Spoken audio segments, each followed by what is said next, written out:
Merhaba, Ivak Play'e hoş geldiniz. Ben Deniz Demirek. Bugün konuğumuz BRC Soğutma Genel Müdürü Sait Benk.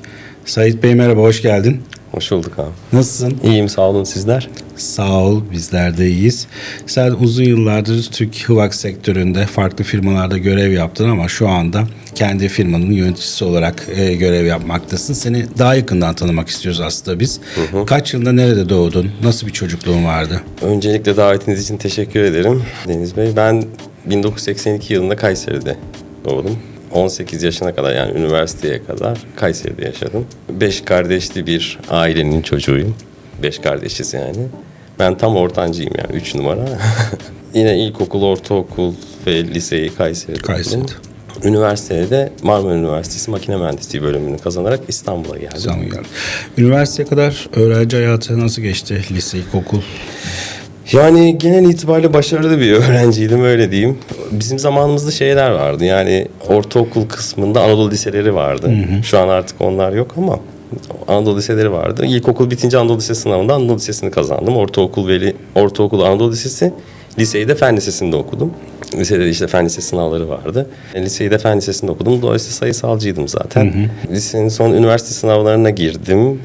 Genel itibariyle tercihlerim hep sayısal, yani mühendislik. Bir merak var mıydı veya bir yönlendirme var mıydı aileden veya etraftan?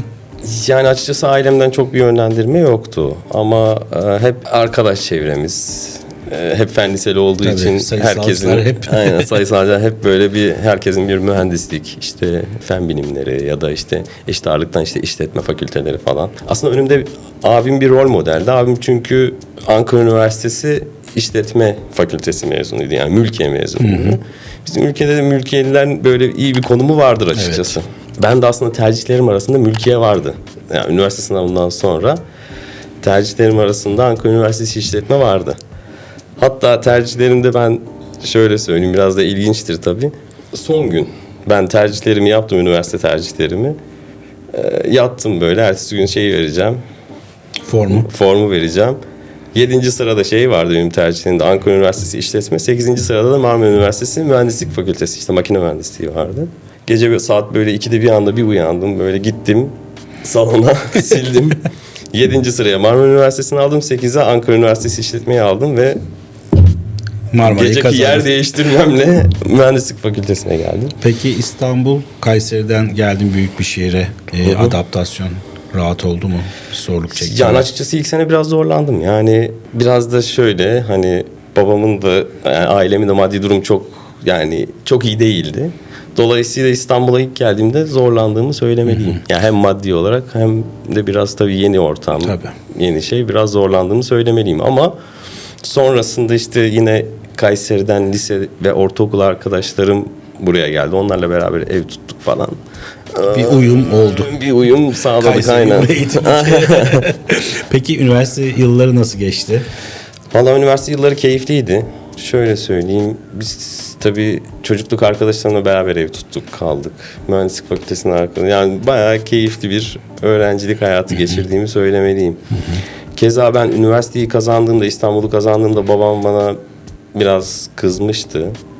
Oğlum dedi, ne işin var İstanbul'da dedi. Dedi Kayseri'de üniversite vardı dedi. Bir sürü masraf, şimdi orada ev olacak, şu olacak. Ne yapacaksın sen, o kadar masrafın altından nasıl kalkacaksın falan dedi. Vallahi dedim baba, ben senden hiçbir şey istemiyorum. Sal beni. yani o da yazık gariban, ne yapsın? O da maddi durumu düşünüyor. Ben dedim kendi başımın çaresine bakarım, sen beni hiç dert etme dedim. Geldim zaten burada, ben üniversitede bir anlamda şöyle söyleyeyim abi, hem okudum bir anlamda çalıştım açıkçası.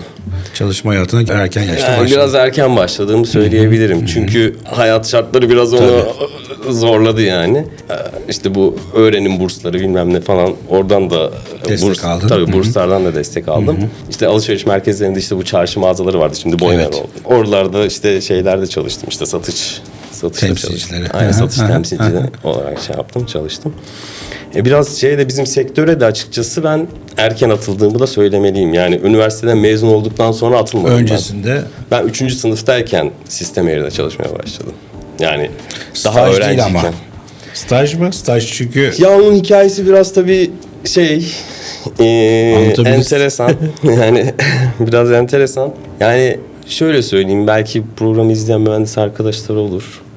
Bir ilham kaynağı olabilir. Ben bunu açıkçası yeni mezun arkadaşlara da anlatıyorum. Yani insanın bazı şeyler zorsa bir şeyleri kazanmak için bir amacı, bir şeyi oluyor yani, ülküsü oluyor. Ben üniversitede öğrenciyken, yani 3. sınıfta öğrenciyken böyle arkadaşlar bir termodinamik dersiydi ya da dinamik dersiydi, ondan teneffüse çıktık.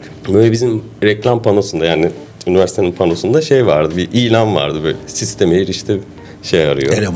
Eleman arıyor falan filan. Ama onlar şey arıyordu yani, Systemair o zaman 4. sınıf. Yani mezun, yeni mezun, çünkü tam böyle yaza doğruydu. Mezun olacak, böyle yetiştirilmek üzere eleman. Ben de aldım numarayı falan. Aradım. Mayıs ayıydı. Aradım işte, beyefendi çıktı. Dedi ki biz dedi haftaya Sodex fuarındayız dedi. Oraya gel, orada görüşelim dedi. Sonra ben de gittim Sodex fuarına. Tabii sektörle alakalı hiçbir şey bilmiyorum. Sodex fuarına gittim. Orada Systemair'in standına gittim. Hakan Bey vardı standda. Hakan Bey ile tanıştık. Zaten telefonda da onunla konuşmuşum. Yani Hakan Bey de o zaman Systemair'in Türkiye direktörü. Hakan Odabaşı. Systemair'in Türkiye direktörü. Onunla tanıştım. O bana ilk böyle oturduk, kahve içtik falan. Dedi ki İngilizcen var mı dedi. Var abi dedim. Dedi kaçıncı sınıftasın? İşte 3 falan filan. Dedi pazartesi günü bizi ofise gel o zaman. İngilizcen varsa dedi bir çalışmaya başla dedi. Ben şaşırdım kaldım yani. Tamam abi dedim. Pazartesi günü gittim. O zaman Systemair'in ofisi şeydeydi abi. Koşu yolundaydı. Okula da yakın. Okula çok. Benim evde Üsküdar'daydı. O ne güzel. 5 dakikada hemen minibüste gidiyordum. Yani o zaman Systemair çok küçük bir yapılanmaydı. Yani 4 kişi 5 kişiden oluşan bir yapılanmaydı. Bir tane satışçı vardı. Hakan Bey vardı, muhasebeci vardı. Bir de ben girdim işte. Bir de depocumuz vardı işte, o kadar. O kadar. Şimdi bu kadar büyük, yani şu anki kadar büyük değildi yani. Ben girdiğimde sadece 5 kişiydik. İşte ben görüşmeye gittim. Hakan Bey dedi işte birkaç tane şey verdi bana. Katalog verdi. Bunları dedi İngilizceydi. İşte bunları Türkçe'ye çevireceksin dedi. Sana 1 hafta süre. İstersen burada otur yap dedi. İstersen evinde git yap. Ben işte oturdum orada. Biraz orada, biraz evde. 1 haftada hepsini çevirdim. Sonra işte götürdüm şeyleri. Okudu. Tamam dedi. Sen dedi yazın dedi ne yapıyorsun dedi. Abi dedim buralardayım yani. İş bulursam çalışacağım, yoksa Kayseri'ye gideceğim dedim. O dedi burada şey yap dedi, staj yap dedi. Sana dedi de asgari ücret maaş dedi. Çok güzel. Böyle gözlerim parladı. Yani çünkü o zaman çok büyük para bir öğrenci için. Tabii. Gözlerim parladı yani, olur Sadece dedim. Sadece yaz dönemi mi yoksa okul sonrası? Sadece yaz dönemi için söyledi. Sodex zaten yazı doğru yapılıyordu o zamanlar. zamanlar. Mayıs'taydı. Sodex sonrası hemen. Tabii Mayıs'taydı. Ben okul bitti yani Haziran'ın başında ben Systemair'de stajyer olarak çalışmaya başladım. Satışı çok seviyordum. Hani ben çünkü eskiden babamın dükkanı vardı Kayseri'de. Onun yanına da giderdim mesela. Sonra dükkan battı bir şeyler oldu falan. Ama sonra işte işte Boyner mağazasında, çarşı mağazası o zaman. Çarşıda çalışırken de bir satış. Çünkü her satışın bir hikayesi var. Yani onu unutmuyorsun. İkinci satış ikinci staj dönemi yine Systemair'de mi oldu yoksa? Yo, ben ilk stajımı yapmıştım. Uzel makinede yapmıştım abi. 2. sınıfın sonunda. Bu traktörcü var. Orada yaptım. Uzel makinede yapmıştım. Ondan sonra Systemair'de böyle başladım yazın. Böyle yine fiyat listesi hazırlama, böyle hep altyapı çalışmaları. İşte katalog çevirileri, şunlar, teklif hazırlamaya, yavaş yavaş teklif hazırlamaya başladım. İşte ürünleri öğrenmeye başladım falan. O zaman 2 tane satışçı vardı. Mihran Bey ve bir ismini hatırlayamadığım bir hanımefendi daha vardı. İkisi birden ayrıldı. Firmada bir anda satışçı kaldı. Ben de işte okulların açılmasına az kaldı. Hakan Bey dedi sen dedi satışta yapar mısın? Yaparım dedim yani, hiç şey yok. Yaparım. Seviyoruz zaten. Hı-hı. İşte bir firma, hatta o dönem tam böyle okulların açılmaya yakın bir firmaya gittim. Böyle Kazakistan'da bir projesi vardı.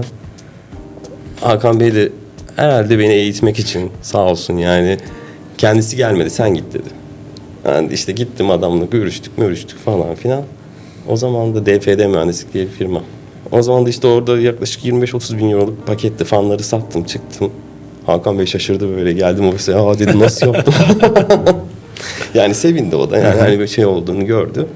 Sonra işte ben tabii 4. sınıfta da yarı zamanlı olarak yine asgari ücretli Systemair'de çalışmaya devam ettim. Okul bittiğinde tam zamanlı olarak yeni Systemair'de çalışmaya devam ettim. Evet. Kaç yıl çalıştın Systemair'de? Yani ben 2004'te girdim Sistemeyir'e. 2008'e kadar, 2008'in yine bir Sodex fuarına kadar benim ilişkilerim, değişimlerim hep Sodex fuarında oldu. 2008 Sodex'ine kadar şeyde çalıştım, Sistemeyir'de çalıştım. Peki askerlik Sistemeyir'de çalışırken mi oldu yoksa? Evet, askere ben Sistemeyir'de çalışırken gittim. Nerede yaptın? Tokat'ta yaptım kısa dönem 5 ay. Ve hiç mesleğinle ilgili bir şey icra edebildin mi? Yani askerdeki işte makine mühendisi olduğum için beni kazan dairesine koydular. Kazan dairesinin orada projelerini falan çizdim. Akış şemasını falan yapmıştı AutoCAD'te. Çok da kitap okuyordum. Her gün boşluktan dolayı çok kitap okuyordum yani askerdeyken. Bir yüzbaşı vardı işte, dedi ki ya dedi benim bitirme tezim var Sait, bana orada yardımcı olabilir misin falan dedi. Sen dedi her ne kadar sayısalcı olsan da çok kitap okuduğun için sözeli de yaparsın dedi. Valla dedim olur komutanım dedim, yaparız. O da o konuda böyle şeydi, 1961 ve 1982 anayasasının karşılaştırmalı analizi. İkisinin böyle karşılaştırmalı analiziydi. Yaparım dedim. Son 2 ay askerliğin son 2 ayında tamamen tez yazmayla, yani komutanın bitirme tezini yazmayla geçirdim. Dolayısıyla hep çarşı izinine çıkıyordum. İzin yazıyordu bana. Gidiyordum kütüphaneye. Araştırma yapacağım falan diye. Güzel yani, öyle çok şey yapmadım açıkçası. Sistemeyir'de ayrıldıktan sonra? Askerden döndükten sonra ben yine Sistemeyir'de çalışmaya devam ettim. Bir sene daha Sistemeyir'de çalıştım. Ama Sistemeyir'deki ayrılık süreci biraz şey oldu. Yani ben Hakan Bey'le çalışmayı çok seviyordum açıkçası. Çünkü disiplinli ve işini çok iyi biliyordu. Bilgili yani. Bir insan, evet. Ve çok aktarıyordu yani teknik şeyleri falan. Ama o ayrılmaya karar verdi o dönem. Sonra dedi ki İsveçlilere işte Gerald Engström falan vardı, Sistemeyir'in patronu. Onlara dedi işte Sait dedi Türkiye direktörü olsun dedi. İşte böyle yemeğe çıktık bir akşam. Bostancı'da bir yerde. Onlar dedi Sait daha çok genç falan dediler. İyi ki de olmamış. Yani çünkü gerçekten de gençtim yani. O sorumluluğu kaldırabilecek şeyde değildim ben de zaten. Ondan sonra Hakan Bey ayrılmaya karar verdikten sonra açıkçası ben de Sistemeyir'de çok kalacağımı düşünmedim. Çünkü yeni gelecek yöneticiyle çok iyi anlaşabileceğimi de düşünmüyordum ki bunun sinyallerini daha önceden almıştım zaten. O yüzden ben de ayrılmaya karar verdim. Ama ne yapacağım konusunda belirsizlik vardı. Ama biraz da nasıl diyeyim ya, ben biraz kısmet yani, hep böyle hayatta şeyler var ya. Gece kalkıp tercih formunu değiştirmek. Gece kalkıp tercih formunu değiştirmişim. Sonra gelmişim şeyde panoda Sistemeyir ilanını görüp Hakan Bey sonra bana şey dedi o ilan dedi İTÜ'ye de astık biz dedi. Boğaziçi'ne de astık, Marmara'ya da astık dedi. Bir tek arayan sen. Başka kimse aramadı. Yani hakikaten bir şey, kader. Kader. Orada sektörü oradan başladım yani. Yoksa ben yani büyük bir şans aslında yani. Tabii. Şimdi insanlar isteseler belki bu imkanı bulamazlar. Yok yani bir de benim o dönem arkadaşlarım falan hep böyle şeydi. Yani derdi işte ben Koç'ta çalışacağım, biri Arçelik'te çalışacağım, biri Mercedes'te. Sistemleri bilmiyorlar tabii Türkiye'de. Yok yani herkes böyle kurumsal firmaya kapak atma derdinde. Ben de hep onlara diyorum ki ben küçük bir firmada çalışacağım abi. Sonra kendi şirketimi kuracağım falan diyordum hep. Biraz da öyle, nasıl diyeyim yani, öyle denk geldi yani. Kısmet diyeyim ben buna. Sonra şey konusunda da ben 2008 yazında ayrıldım Sistemeyir'den. O zaman işte Hakan Bey ayrılırken işte Sait sen bir süre daha dur sonra ben seni yanıma alacağım falan demişti. O sıra Tarkan Cüneyt belki. Zaten belki değil, biliyorsun tabii ki. Tarkan abiyle de ben çok eskiden tanışıyorum. Yani ondan önce York'un Antalya bölge müdürüydü. Ben Sistemeyir'in Antalya bölgesiyle ilgileniyordum. Sürekli gidince Tarkan abiyi hep ziyaret ederdim. Dolayısıyla ilişkimiz çok iyiydi zaten. O yüzden Tarkan abi dedi ki ya dedi Sait ben büyük bir markayla görüşüyorum. İşte benimle çalışır mısın falan diye beni ofise davet etti. Görüştük. Markanın ismini de söyledi. İşte Baltimore olduğunu söyledi. Öyle olunca ben de olur abi dedim. Zaten ben de Sistemeyir'den ayrılmayı düşünüyorum dedim. Baltimore'u da biliyordum yani sektörden. Olur dedim. Tamam dedi o da, haftaya dedi gelecekler. Senin de bir interview yapacaklar, mülakat yapacaklar dedi. Olur dedim. Sonra Baltimore'cular geldi. Burada mülakat yaptılar. Mülakatın sonucunda da o zaman tabii birkaç alternatif vardı. Baltimore tabii daha önce Johnson Control, evet. York. Evet. Ondan önce Arduman.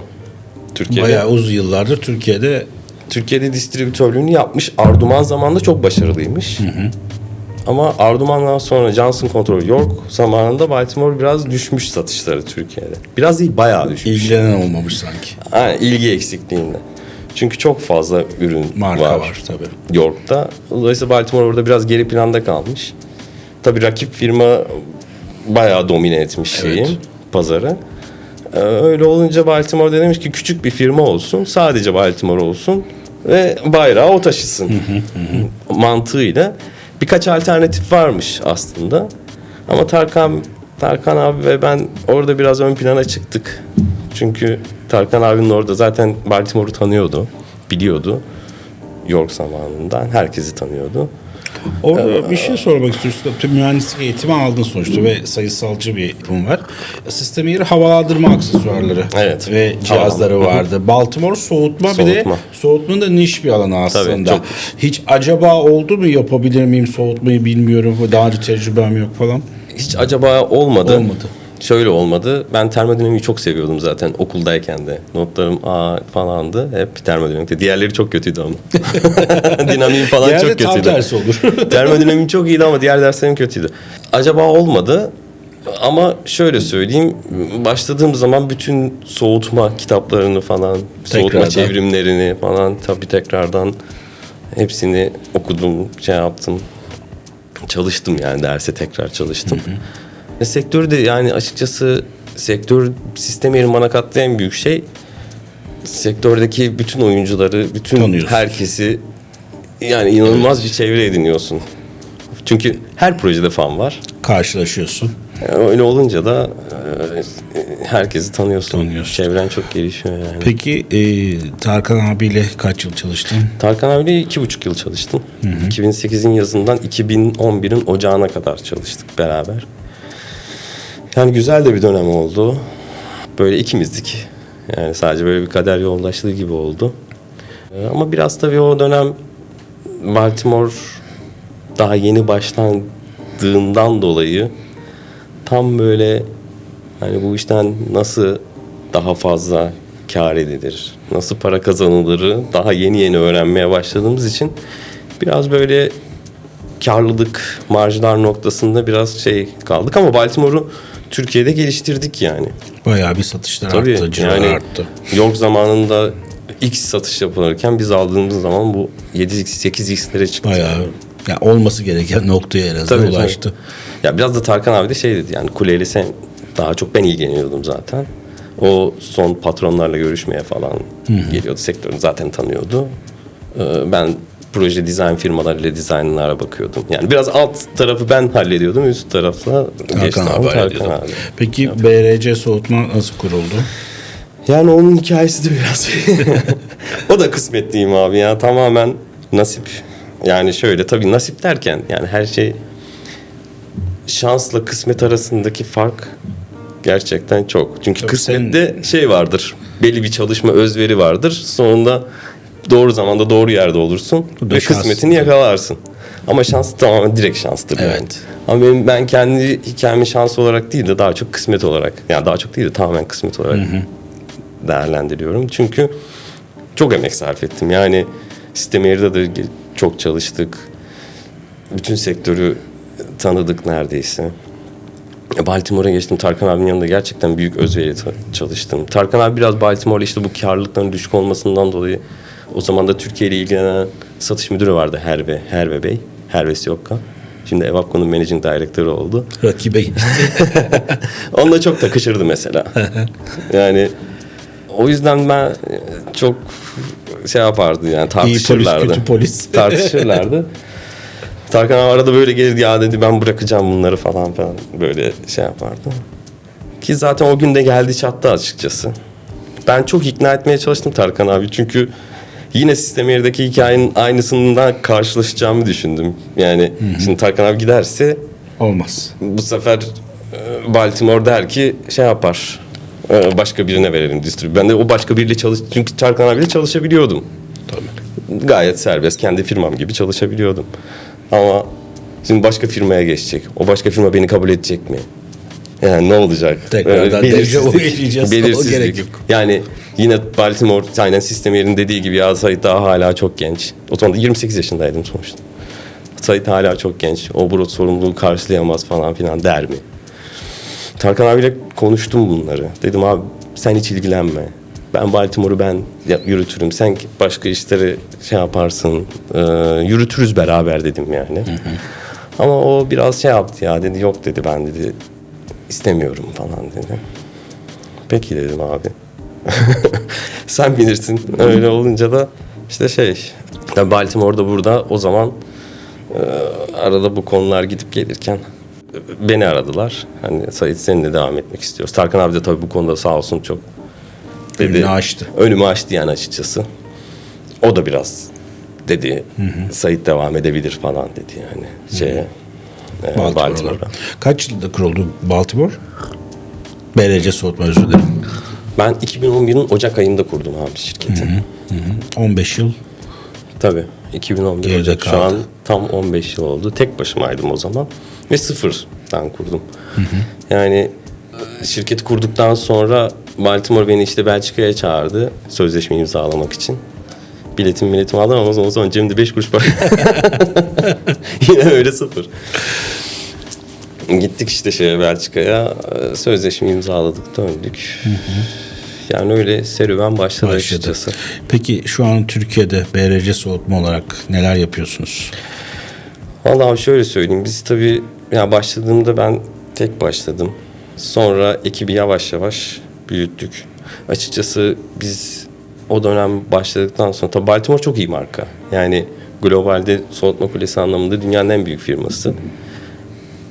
Keza Türkiye'de de biz tabii başladıktan sonra bayağı pazarda yer edindik. Sonra ekibi yavaş yavaş ben ilk yapılanmayı yapmaya çalıştım açıkçası. Satış tarafında değil de satış sonrası tarafında. Yani geçmişte çünkü bayağı kullanılan cihaz var Türkiye'de. Geçmişte kullanılan cihaz var. Yeni cihaz satıyorsun. Yeni cihazın devreye alması, süpervizyonlu, hep dışarıdan takviye alıyorduk bu konuda. Dışarıdan takviye almak da tabii bir yere kadar. Tabii. Yani bizim Kayseri'de derler böyle el elin türkü çağıra kadarmış. Yani dolayısıyla biz bu yapılanmayı kendi içimizde yapmaya karar verdik. İyi de oldu. Yani Ufuk Bey bizim ekibe ilk katılanlardan. Lojistik tarafında Neşe Hanım katıldı. Ufuk Bey'in önderliğinde açıkçası. Ufuk da eskiden çalışıyordu. Su şartlandırma firmasında çalışıyordu. Soğutma kulesi. Suyu şartlandırma firmasında çalışıyordu. Dolayısıyla kule tarafını çok iyi biliyordu. Yani satış sonrası tarafını çok iyi biliyordu yani. Kulede yaşanacak problemler. Su kalitesi. Onları tecrübeye sahip. Tabii çok iyi biliyordu. Biz de Ufuk'la bayağı iyi dosttuk yani o dönemde. O da kendi çalıştığı şirketten ayrılacaktı. Dedi ki Sait ya bana sektörde işte bir iş bulabilir misin falan. Dedim gel beraber çalışalım dedim. 2012 yılıydı galiba. Bayağı olmuş onu da. Ufuk'la 2012 yılında çalışmaya başladık birlikte. Yani onun da 14. yılı aslında BRC'de. Şirketler hemen aynı. Peki şu anda Türkiye yapılanmanız ve yurt içi, yurt dışındaki satış yetenekleriniz neler? Abi şimdi biz tabii şirketi büyüttük. Yıllar boyu katılanlar oldu. Şu an yaklaşık 25 kişiden oluşan bir şirketiz. Satış ekibimiz var. Satış sonrasında yedek parça satış ekibimiz var. Teknisyenlerimiz çok. Yani sürekli bir sirkülasyon var ama 13-14 kişiden oluşan bir teknik ekibimiz var. Sürekli hizmet veren. Türkiye'de çalışan çok fazla soğutma kulemiz var. Sürekli bir bakım anlaşmaları yedek parça tedariği. Ve bu konu çok önemli. Yani soğutma kulesi konusu çok önemli. Hassas yani için. Hassas bir konu çünkü bir tesisin bence en önemli ekipmanı soğutma kulesi. Yani soğutma kulesinde bir şey oldu mu bütün binanın soğutması. Yani bir Hıvak projesi, konfor projesini düşündüğün zaman binanın soğutması etkileniyor. Bir proses düşündüğün zaman belki adam $1 milyon zarara uğrayabilir soğutma kulesi durduğu zaman. Ya da çalışmadığı zaman. Kusursuza yakın çalışması lazım. Kesinlikle. Ve bu anlamda bir binanın ya da bir endüstriyel tesisin verimliliğini artırabilmesi ya da verimliliğini sürdürebilmesi için en önemli ekipmanlardan biri o. Çünkü soğutma kulesinin performansı direkt çilleri etkiliyor. Diğer cihazları da.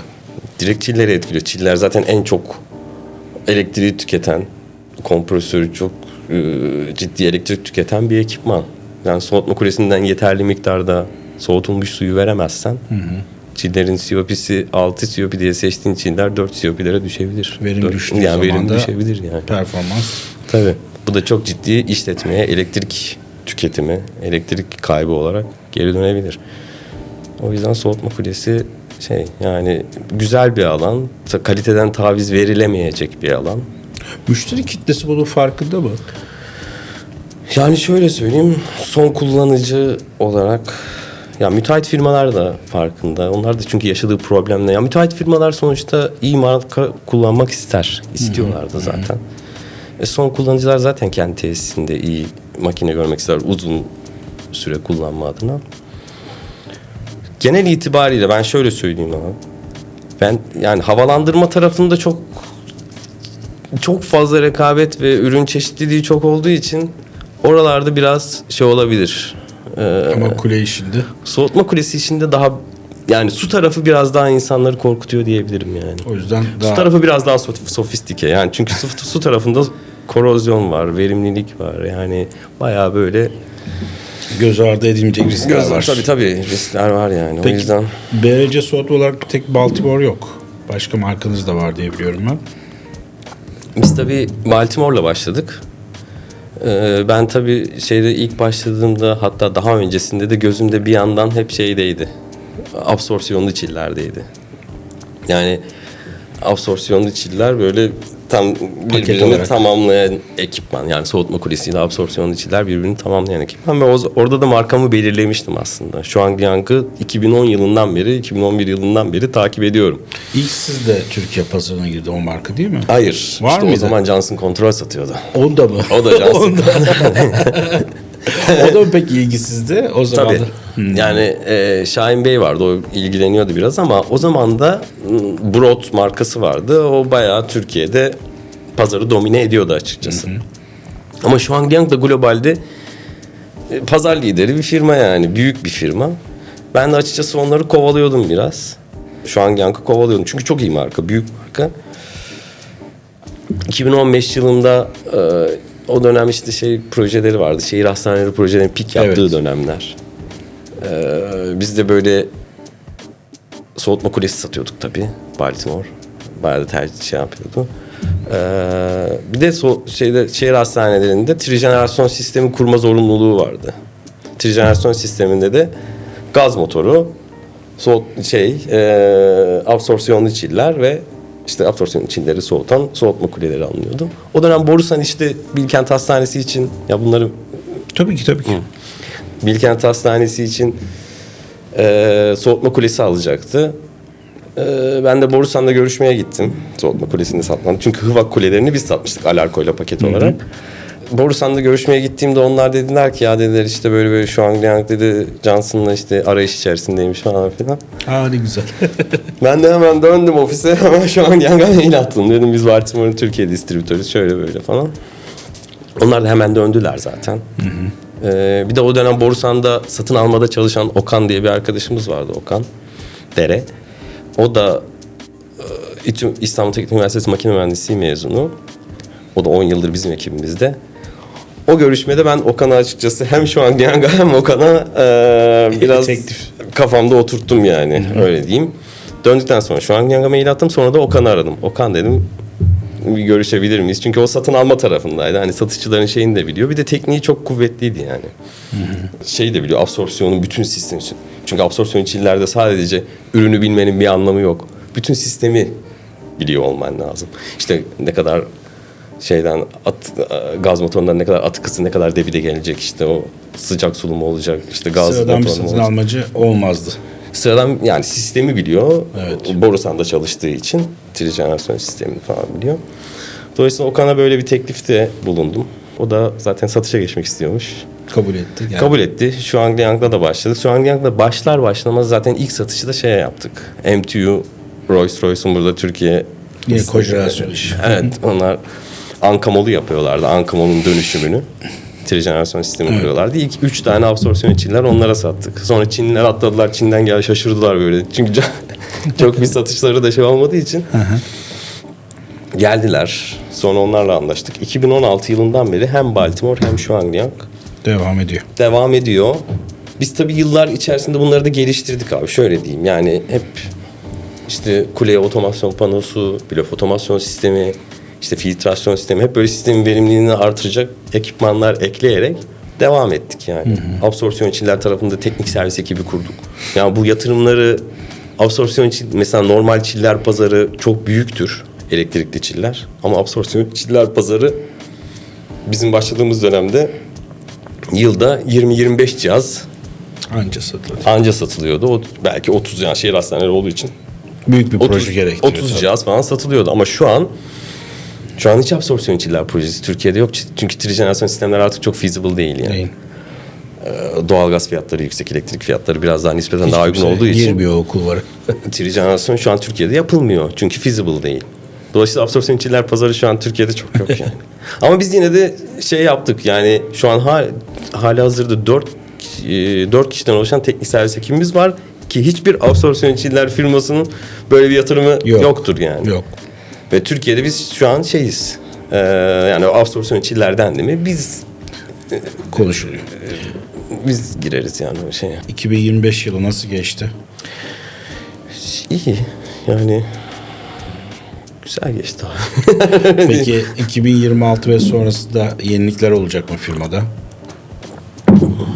Yani biz biraz tabii ben şeyim abi. Eskiden tabii çocukken babamın böyle mobilya şirketi vardı. O işi de bilirdi yani. Piyasayı bilirdi, ürünü bilirdi falan filan. Sonra biraz böyle hani şunu da yapalım, bunu da yapalım diye.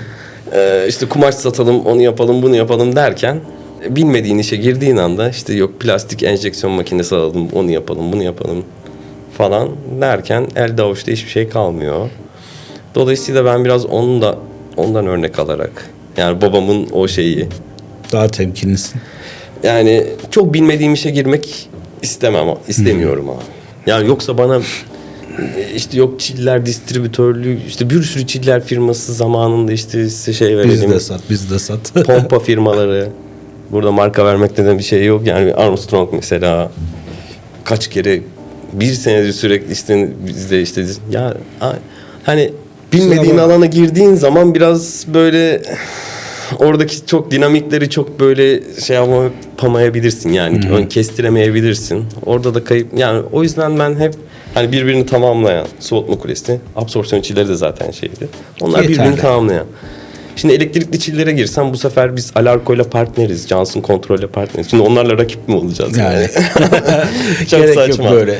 Çok saçma. Anladım. Yani böyle başka hani insan şeyleri de çok rahatsız etmek bu kadar da gerek yok yani sektörü bu kadar rahat etmeye. Yani senin zaten ana ürünlerin var ve ana ürünlerini en iyi şekilde yap. O alanda büyü yani. Anladım. Ama büyürsün de. Yani bu yola çık. Tabii yani büyürsün de, o mevcut ekipmanlarla biz büyüdük yani, cirolarımızı bayağı artırdık abi. Yani ilk başladığımızda çok düşük cirolardayken şu an 2-3 kişi çalışırken şu an 25 kişilik bir ekip haline geldik. Ciddi bir operasyon. Tabii yani. Peki Sait, işle ilgili yine döneceğiz, vereceğiz soğutmanın çalışmalarına ama biraz seninle ilgili sorayım ben. İşkolik misin, iş dışında bir şeylere vakit ayırabiliyor musun? Vallahi işkolik tim. Ne zamana kadar? Şöyle söyleyeyim, satış tarafında ben çok ilgileniyordum her şeyle. Yani işkoliktim derken biraz Okan Bey'in bizim şirkete katılması ve bayağı inisiyatif alması. Açıkçası benim biraz o yüzden o tim oradan geliyor. Rahatlattı yani. O yüzden daha fazla zaman ayırabiliyorum. Nelerle uğraşıyorsun iş dışında? Valla maçlara gidiyoruz abi. Fenerbahçe maçlarına gidiyorum. Deplasmanlara gidiyorum. Buradaki maçlara gidiyorum. Kış tatilini seviyorum. Değerlendiriyorsun. Genelde böyle, şimdi benim oğlanı da biraz alıştırdım. Şeye gidiyoruz. Snowboard'a falan gidiyoruz işte. O kayak yapıyor, ben snowboard yapıyorum. Bir ara golfe başladım. Güzel de oynadım. İlerlettim de bayağı. Golf takımları falan da aldım. Güzel. Ama sonra bir soğukluk girdi. 2-3 senedir gitmiyorum. Ama tekrar şey yapacağım. Havalar düzelince tekrar sahalara geri döneceğim yani. Evliyim. 2 çocuğum var. Maşallah. Bir oğlan bir kız. Küçükler mi? Biri 12 yaşında, biri 7 yaşında. 12-7. Çiller rejimi gibi yani 12-7. Şu an. Peki bugün tekrardan üniversite sınavına girecek olsan makine mühendisliği yazar mıydın? Kesinlikle. Bu sektöre girer miydin? %100. Seviyorsun. %100. Sektörü seviyorum. Bir de ben şey anlamda sektöründe iyi bir konumunda olduğumuzu düşünüyorum. En başta söylemiştin ya abi, yani şimdi soğutma tarafı, su biraz da böyle niş bir alan. Evet. Uzmanlık gerektiren, herkesin Uzmanlık yapamayacağı. gerektiren, aynen. Biraz bu alanı seviyorum. Yani eskiden ventilation, yani havalandırma tarafındaydık. Hava tarafında. Evet. Orada Hava oyuncu tarafı sayısı da çok fazla. Çok. Yani çok. Oyuncu sayısı çok. Bir de böyle çok böyle farklılaştırabileceğin bir konu illaki vardır tabii. Onların kendi... Soğutmada ama ayrı bir uzmanlık tabii, gerekiyor. Ayrı tabii, bir teknik tabii, bilgi donanım tabii. ve ekip tabii ki. Kesinlikle. Ya, teknik servis bu anlamda çok önemli. Biz de o konuda gerçekten ciddi yatırımlar yaptık yani. Burada bir imalat da düşündük. Baltimore'u buraya getirmeyi düşündük zamanında. Pandemiden tam önceydi. Hatta burada fabrika alanı falan da baktık. Baltimore'dan geldiler falan. Ama sonra araya pandemi girdi falan. Dediler çok da feasible da çıkmadı galiba. Vazgeçtiler. Dolayısıyla buraya getiremedik yani. Hakan abi ilk yani staj ve sigortalı çalıştığı dönemde seni bir işe göndermişti ama ben sana şey soracağım. İlk sattığı ürünü hatırlıyor musun? Tabii. Hatırlıyorum. Ne satmıştın? Kime sattığını hatırlıyor musun? Kazakistan Karagan'da Karagan'da alışveriş merkezi. DFN Mühendislik Ömer Şiranlı'ya satmıştım. Ömer Şiranlı. Hala sektörden bilmiyorum. Uzun zamandır görüşmüyorum. Ben de uzun zamandır duymuyorum. Havalandırma tarafında. Soğutmada ne satmıştı onu hatırlıyor musun? Soğutmada ilk başladığımda Tarkan abiyle Hani birebir direkt ben sattım mı Evet. yoksa şirket olarak? Direkt ben sattım. Yani hep Tarkan abiyle giderdik görüşmelere ama ben böyle akılda kalan bir şeyi söyleyeyim. Tarkan abi zamanından değil de sonrasını söyleyeyim. BRC'de kurduktan sonra ilk satışım Grand Tarabi Oteli'ydi. Onda sahibi rahmetli Kayseriliydi o da. Mercedes-Benz'in Türkiye distribütörü. İşte ben de Kayseriliyim, o da Kayserili. Abi dedim, ben dedim şirketi yeni kurdum. İlk sana geldik. O da sağ olsun İzzet Bey. Adı İzzet Bey. O siparişi bize vermişti. Grand Tarabi Oteli'ni çok sevilmiştim mesela. Ve Grand Tarabi Oteli bana başka bir kapı da açmıştı abi. İlk satışımız oydu. Ve toplantıya sonrasında commissioning toplantısına gittiğimde Alarko da oranın şeyini satmıştı. Çillerlerini satmıştı. Alarko ile orada tanıştım ben. Orada beraber başladık. Ben zaten Tarkan abiye hep diyordum. Abi Alarko ile çalışalım falan diyordum. Tarkan abi Alarko'yu pek sevmiyor. Cansıncı olduğu için. Tabii. Sonra ilk yaptığım iş Alarko'yla partnerlik kurmaktı. Bu da bayağı başarılı. Hala 15 yıldır biz Alarko'yla partner olarak çalışıyoruz. Kolay bir şey değil. Yani insanlar arkadaş kalamıyorlar. Siz 15 yıl, bir de bir sürü badireden var. Yani 2019 krizi, pandemi üstüne afetler. Tabii. Alarko'nun ciroları da hep artarak gitmiştir. Yani bizim taraftaki ciroları. Peki bugün yeni mezun bir arkadaş yanına gelse ona ne tavsiye edersin? Vallahi abi şöyle söyleyeyim. Şeyin avantajını hissediyor musun? Okurken sektöre girerek çalışma hayatına girmenin. Kesinlikle. Yani bir de o dönem biraz da böyle şeyin de oluyor yani. Havan da oluyor. Değil mi? Yani hem okuyorsun hem sektörün branşınla ilgili bir yerde. Branşla alakalı. Evet. Şimdi orada tabii de oluyor. Gidip böyle pastanede. İş bulmak kolay. Pastanede çalışan, orada çalışan, burada çalışan maddi zorluktan dolayı. Biz de öyle başladık. Ama sonra sektörle alakalı şey olunca biraz havamız da oldu yani. Hiç Kayseri'ye dönme falan kafada oldu mu hiç? Yok. Orada zaten pek bizim sektörle ilgili bir şey olmuyor. Sektörle alakalı zaten çok bir şey yok. Anladım. Bir de şöyle söyleyeyim abi. Ben tabii sistemiyede 4. sınıfta çalışırken o zaman Hakan Bey beni göndermişti. İsveç'te eğitime göndermişti. Düşünsene yani. Şimdi herkes öğrenci arkadaşlarının var. Sait nerede? İsveç'e eğitime gitti falan. Böyle bir havayla falan. Ben sorumu tekrar hatırlatayım. Yeni mezun bir arkadaş, araya başka şeyler sordum ama bak, yeni mezun bir arkadaş gelsin, mühendis, 0 kilometre, ne tavsiye edersin? Vallahi abi mühendislik eğitimini bir kere yani ilgileneceği alanı iyi belirlemesi lazım. Çünkü o mülakatlarda falan ben böyle bazı basic sorular soruyorum. Mesela diyorum ki birimler. Bizim üniversitede hocamız mesela birimleri öğrenin. Çok önemli falan derdi. Mesela soruyorum metreküp bölü saat ne demek? Mesela bunun cevabını hemen vermesi lazım ya da litre bölü saniye. Bizim sektörle alakalı ya mesela litre bölü saniye. Hamurunda mühendislik var mı? Aynen. Yok mu? O birimlerden anlıyorsun. Metreküp bölü saniye falan diyorsa zaten alanını iyi seçecek. Bir de gerçekten iyi çalışması lazım yani. Hani nasıl diyeyim? İşini iyi yapması lazım herkes. Evet, evet. İşine iyi konsantre olması lazım yani. Şimdi çok soru var tabii ama yine Aralardan iş seçelim. dışı aralardan. Emekli olmayı düşünüyor musun? Resmi olarak emekli oldun mu? Yok. Olmadın. Daha genciz. Daha yani. genciz. Dur abi ne yaptın? Var mı peki öyle bir hayal, emeklilik? Vallahi bilmiyorum, ben çalışma yani işkoliktim derken ben işkoliyim hala da aslında ama daha az.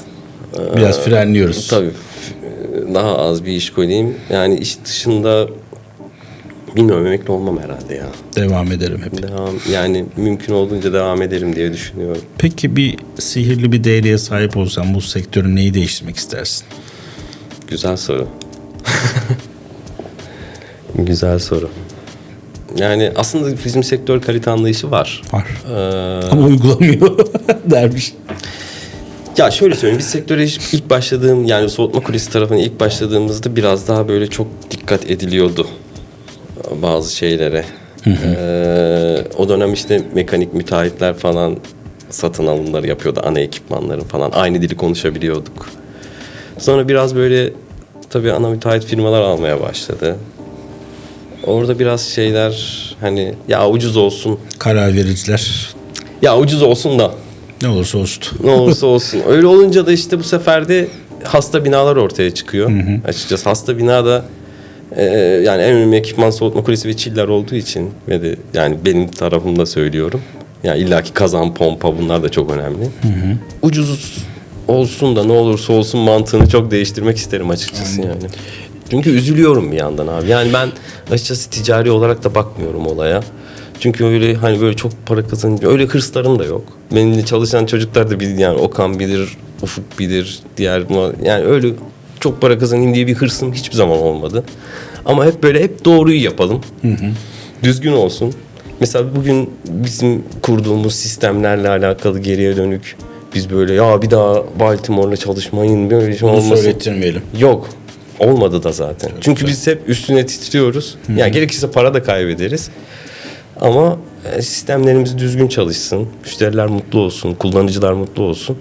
Açıkçası bu anlayışı değiştirmek isterim. Yani şey olsun. Sistemler verimli kurulsun. Doğru. Yani çünkü bizim sistemde çok fazla su kaybı olabiliyor.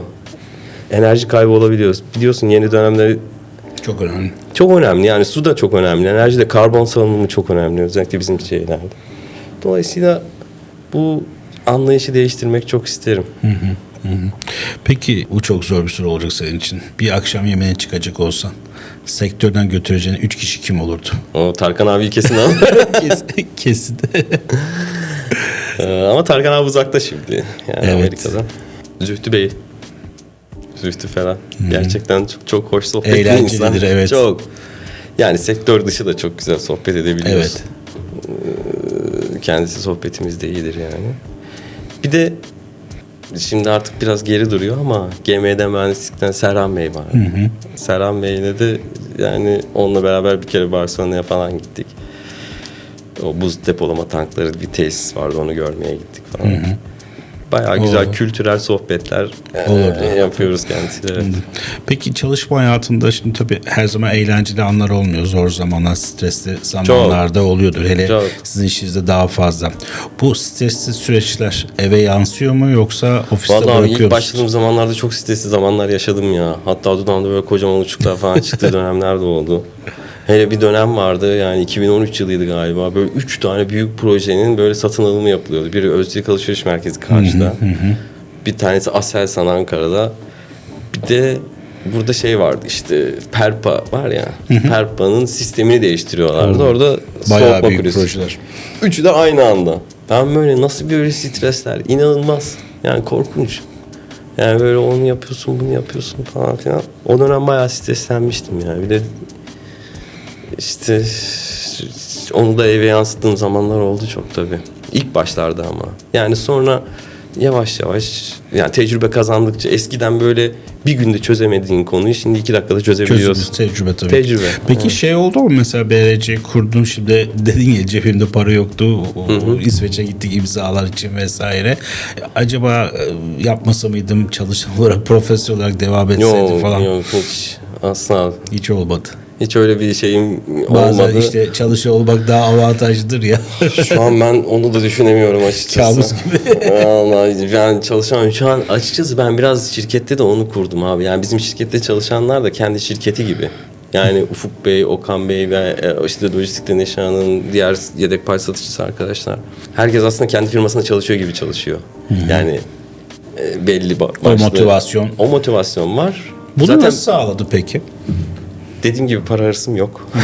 Para hırsı olmayınca dağıtmayı da sevdiğim için hem hisse anlamında yani şirket %100 kendim kurdum. Ama sonra paylaşımda bulundum. Primlerimiz iyidir yani genel sektöre bakarak. Maaş seviyelerimiz falan iyidir. O yüzden bizde çalışanlar kolay kolay ayrılmaz yani. Ben çok sirkülasyon duymadım Yok, aslında. yok. Peki şey açısından bakıldığı zaman çalışan ekibin veya yeni gelen birisi senin hangi özelliğini almasını istersin? Vallahi almışlardır büyük ihtimalle de. Ben açıkçası Hakan Bey ve Tarkan Bey ile çalıştım. Hakan Bey biraz otoriterdi. Tarkan abi de biraz daha serbestti. Yani ikisinin de ben daha sonra yani ikisinin karışımı olmaya çalıştım her zaman. Yani onları bir örnek olarak aldım açıkçası. Hem biraz otoriter biraz da böyle şey yani serbest. O yüzden işimi de çok sıkı takip ederim bu arada. Rakamına, modeline, bilmem nesine kadar yani noktasına virgülüne kadar çok sıkı yani verdikleri teklifler, arkadaşların işte satılan işler, şunlar bunlar çok sıkı takip ederim. Açıkçası benim bu özelliğimi şirkete de aktardığımı düşünüyorum. Çünkü onlar da çok sıkı takip ediyorlar her şeyi. Peki hiç üniversiteden sonra akademik kariyer veya Yok, hiç düşünmedim. Hiç düşünmedim. Sıfır. Çünkü bayağı bir sayısal Sıfır. güçlüsün, yeteneklisin de öğrenmeye Akademik kariyer sıfır abi hiç yok. düşünmedim. Umurumda hemen üniversiteden mezun olmam kaçtım. Bir daha girmedim o kapıdan diyorsun. Hayatta sıraya oturmam bir daha dedim. Anladım. Peki senden gençsin ama genç yaşına rağmen gayet tecrübelisin. Bir sektör değerlendirmesini isteyeceğim. Yani üniversite hayatına itibaren sektörün gelişimini. Şimdi çalıştığın şirket bugün bir dünya devi. Belki o yıllarda dünya deviydi. Biz Türkiye'de çok algılamıyorduk. Ya Baltimore tabii her zaman dünya deviydi ama gelişen pazar biraz tabii pazar da büyüdü Evet. yani su soğutmalı anlamında büyüdü. Bir pazar değerlendirmesi hem yurt içinde hem yurt dışında. Yani Türkiye HVAC sektörü soğutma sektörü. Artıları, eksileri, yurt dışına göre avantajları, dezavantajları sence neler? Ya ben bizim sektörü seviyorum açıkçası. Dediğim gibi yani daha önce de söylediğim gibi abi yani hani bir otomotive falan gitmek istemezdim yani tekrar girsem yine makine mühendisliği sektörü seçebilirdim.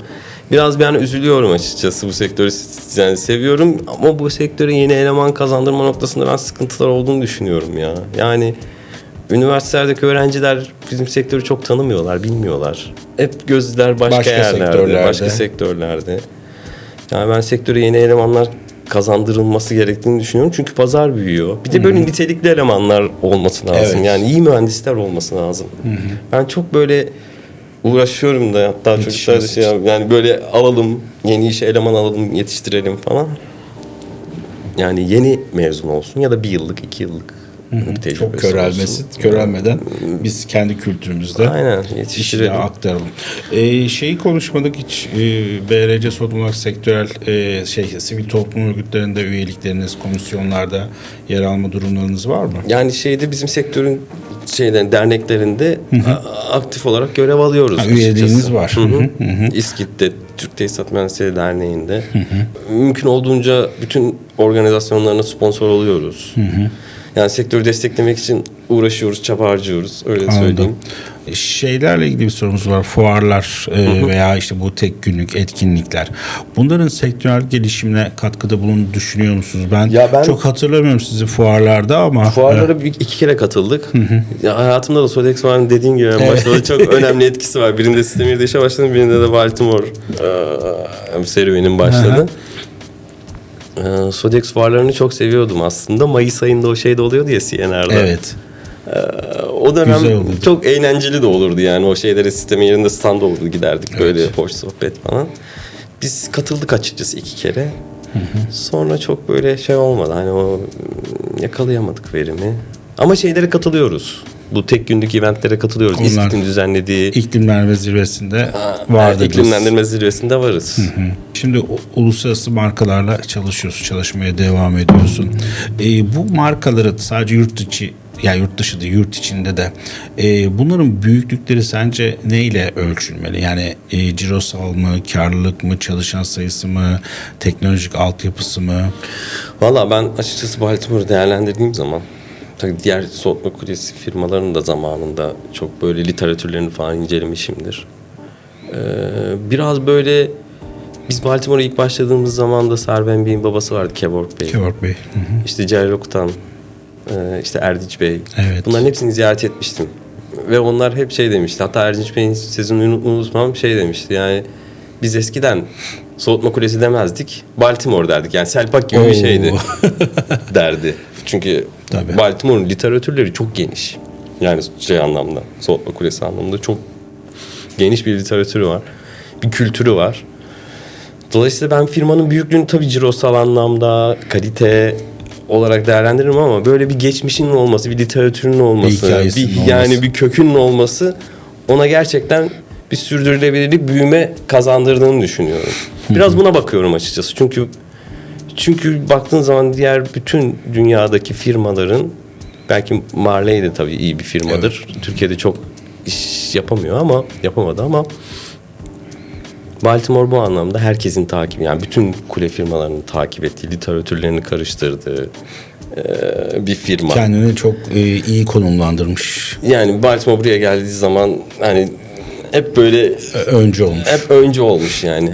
Anladım. O yüzden ben buna bakarım biraz. Yani şeyin literatür genişliği, işte kültürü, firmanın kültürü. Tabii ciro önemli, çalışan sayısı önemli, fabrikanın büyüklüğü önemli, kalite çok önemli. Ama böyle bir şeyde bir kültürel altyapısı bence daha önemli yani. Uzun yıllardır sektördesin. Sektöre girdiğin zaman pek çok büyük marka vardı şu anda aramızda olmayan. Üreticiler, yabancılar.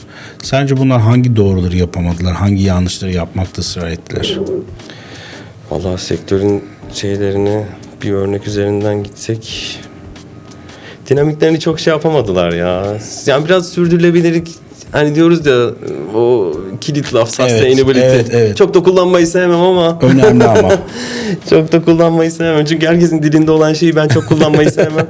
Ama mesela siz de 15 yıl boyunca bir sürü badireler atlattınız. Hep geliştirerek gittik abi. Yani hep böyle bir hata yaptık. O hatayı düzelterek devam ettik. Hep geliştire.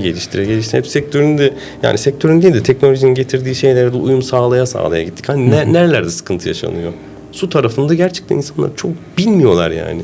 Hiçbir tesis bilmiyor. Bir tesise gittik. Ben gitmedim de arkadaşlar, işte Ufuk Bey anlatıyor. Adamın 6 tane soğutma kulesi var. En önemli ekipmanı sonuçta şeyi yapıyor, yani AVM'yi soğutuyor. Adam böyle su harcaması olmasın diye kulenin blöfünü kapatmış mesela. Blöfü kapatınca da sürekli aynı su dön. İletkenlik seviyesi yükseldikçe yükseliyor. Çünkü buharlaşıyor. Geri kalan tortuları iletkenliği artıyor. Bu da kuleyi zarar veriyor. Mahvediyor yani. Korozyon yapıyor. Biz bunlar hep böyle hani yaşanan sorunları geliştire. Bu şekilde şeyi sağlayabiliyorsun. Sürdürülebilirliği sağlıyorsun. Ama o zaman da ayakta kalıyorsun yani. Çok soğutma kulesi firması geldi. 2 teklif verdiler. Sonra 2 sene sonra baktın yok. Yani o dönem bir şeyler yapıyor. 2-3 projeye satıyor. Sonra ortada kayboluyor. Yok. Anladım. Peki yaşayarak öğrenmeyi mi tercih edersin? Yoksa teorik bilgi aldıktan sonra deneyimlemeyi mi? Yani yaşayarak öğrenme tabii kazına bir kazıya öğreniyorsun yani. Teorik bilgi tabii o da önemli. Ama teorik bilgiyle pratiği örtüştürmek çok daha önemli. O yüzden ben birçok şeyi hayatımda hep yaşayarak öğrendim. Peki Sait, hayatın bir film olsa senin kimin oynamasını isterdin? Ünlülerden mi? Ünlülerden. Yani şimdi tanımadığımız birisi. Ha şu da olabilir. Mesela gelen konuklarımızdan bazı. Ha onu diyen oluyor. Mesela ortağım oynasın beni daha iyi anlar diyen oluyor. İşte kardeşim oynasın çok severim. Yeğenim oynasın diyenler oluyor. Ya ben şöyle abi biraz tevazu sahibi mi diyeyim yani öyle de, ama ben iyi bir patron olduğumu düşünüyorum açıkçası. Çalışanlarıma karşı ve sektöre karşı da yani. Hem yani saygı, benimle çalışanlar bana saygı da duyar. Ben de onları severim, severler de. Dolayısıyla bu hem karizmatik hem de sevecen kim var Yeşilçam'da ya da şu an herhalde şu son dönem dizilerden baktığın zaman. Kıvanç'tan tut Aras Bulut'a kadar. Aras Bulut olabilir. Yabancı da olabilir, yerli olmak zorunda değil. Ben biraz yapıyorum bak şu Scarface'i izledin mi? Yok. Yaralı Yüz, Al Pacino'nun eski filmi. Yok. Ben de bir enteresan, ben çok film seyretmeyi çok severim. Fakat öyle bir iki eksikliğim var. Bir dediğin şey, bir de Baba serisi. Hiç yok bende. Gerçekten Al Pacino'nun gençlik halinin beni oynamasını isterdim abi. Öyle mi? Ama o filmi de muhakkak izle yani, Scarface'i. Harika. Deneyeceğim. Sait, şimdi tercih sorularımız biraz hızlandırılmıştır. Kayseri mi İstanbul mu? İstanbul. Marka mı fiyat mı? Marka. Yeni müşteri mi eski müşteri mi? Eski müşteri. Ofisten yönetmek mi sahada olmak mı? Sahada olmak. Satış günü mü tahsilat günü mü? Satış günü. Hızlı karar mı detaylı analiz mi? Hızlı karar. Teklif ver bekleme, arada dürt baskı yap. Ne oldu teklif diye sormak mı? İkincisi tabii ki. Risk almak mı temkinli gitmek mi? Risk almak. Ciro mu karlılık mı? Karlılık. Ciro aslında. Ya karlılık. Karlılık. Fuara katılmak mı birebir müşteri ziyareti mi? Birebir müşteri ziyareti tabii ki. Excel mi CRM mi? Ben Excel'ciyim ya. Çay mı kahve mi? Çaycıyım. Çay. Sektörden beğendiğin, takip ettiğin 3 marka. Train. Çok beğenirim. Grundfos. Bir üçüncüsü de, üçüncüyü bulamadım şu anda. Carrier diyeyim ona da. Bir gün içerisinde 10 kısa toplantı mı, bir uzun toplantı mı? 10 kısa toplantıyı tercih ederim. WhatsApp mı, posta mı? WhatsApp'ta teklif verdi oluyor mu? Oluyor. Oluyor mu? Oluyor. Yani acil şeylerde gönderiyorum ama yazışma dilini, böyle resmi dili mailde kullanmayı daha çok seviyorum. Emoji kullanıyor musun? Yok. Yani sektörel yazışmalarda kullanmıyorum ama. Normalde kullandığın emojilerden çok sık kullandığın bir emoji. Oluyor böyle. Hangisi? Emoji kullanıyorum. En çok kullandığın. Şu var ya. Gülen adam. Gülen adam değil de hani böyle dişleri gösteren. Müşteri kaybı mı, kar kaybı mı? Kar kaybı tabii ki. Tiyatro mu, sinema mı? Sinema. Usta çalışan mı, genç yetenek mi? Genç yetenek. Yaz tatili mi, kış tatili mi? Sanırım kış tatilini daha çok seviyorum ya. Her şeyi bilmek mi, her şeyi sorabilmek mi? Her şeyi sorabilmek. Peki Sait, çok teşekkürler. Güzel bir sohbet oldu. Ben teşekkür ederim. Çok sağ olun. Hıvak Play'in bugün konuğu BRC Soğutma Genel Müdürü Sait Benk oldu. Bir başka programda görüşmek üzere. İyi günler.